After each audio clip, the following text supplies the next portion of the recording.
ये भी हम लोग के लिए गर्व की बात है।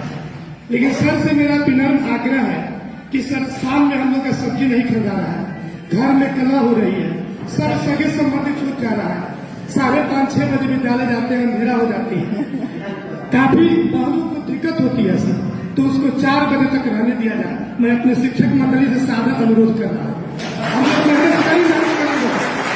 और सर हम लोग की जो छुट्टी है, जैसे छठ की छुट्टी, दीपावली की छुट्टी, सर यह 2 काम हम लोग कर देते हैं कि आप हम लोग के लिए भगवान है। ऐसा फिर दूसरा कोई के पास नहीं आएगा। धन्यवाद। मैं आग्रह करता हूँ कि हम 3 साल तक बने रहें। धन्यवाद।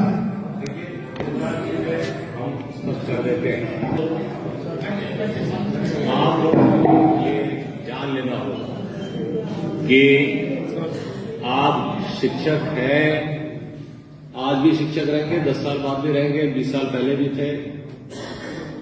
शिक्षा करनी, कहीं ऐसा नहीं होता है कि विद्यालय 4 या 6 घंटे चलता है। कहीं ऐसा नहीं होता है कि अगर गवर्नमेंट सर्वेंट बन गए, जैसे अभी आपने कहा कि आप सरकारी सेवक बनना चाहते हैं, घोषणा तो हो गई है माननीय मुख्यमंत्री महोदय की गांधी मैदान से, तो अब बस हम लोग उसको प्रक्रियात्मक उसमें जो थोड़ी बहुत देर हो रही है, काम आगे बढ़ रहा है, किसी भी क्षण ये हो सकता है। जब आप सरकारी सेवक बन जाएंगे, 8 घंटा तो बैठना, तो कहानी खत्म, कहानी खत्म। वहां अब आपकी सब्जी, दाल, रोटी, भाजी, देखिए ऐसा है कि आप आए हैं बच्चों को पढ़ाने, ठीक है, आपके चलते नहीं चलते पीढ़ियां बर्बाद हो जाती हैं या पीढ़ियां संवर जाती हैं। अगर आप घड़ी देख के आइएगा जाइएगा, ये बड़ा पुनीत काम है। मैंने कहा ना, इसमें क्या प्रमोशन है। आज भी शिक्षक रहेंगे, 30 साल बाद भी शिक्षक रहेंगे, लेकिन जब सम्मान मिलता है ना गांव में, वो किसी और को नहीं मिलता। एक शिक्षक है और एक डॉक्टर है, यही 2 पेशा है जिसको पब्लिक जो है भगवान मानती है। अगर ढंग से काम तो देख लीजिए, एक अनुशासन तो हम कहीं कॉम्प्रोमाइज नहीं करेंगे। 8 घंटा आपने रहना है, अब जब रहना है तो पढ़ा भी दीजिए। अब जो पढ़ना चाहते हैं उन्हीं को पढ़ाइए। 3:30 तक बच्चे पढ़ेंगे, 3:30 के बाद कमजोर बच्चों को चिन्हित कीजिए। आपको मालूम है मिशन दक्ष का निर्णय क्यों लिया गया?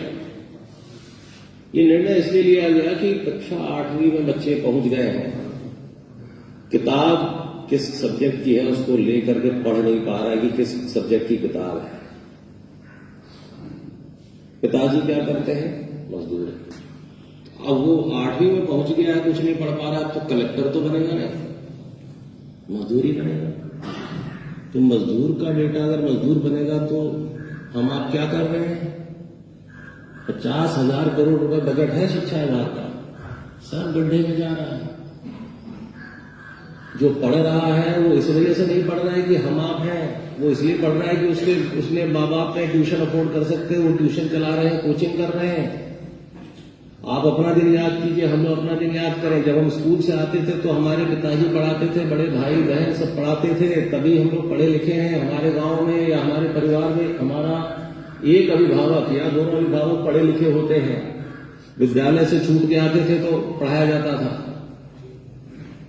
लेकिन जो अनपढ़ माँ बाप हैं उनका तो कोई सहारा नहीं है, वो खुद ही पढ़े लिखे नहीं है।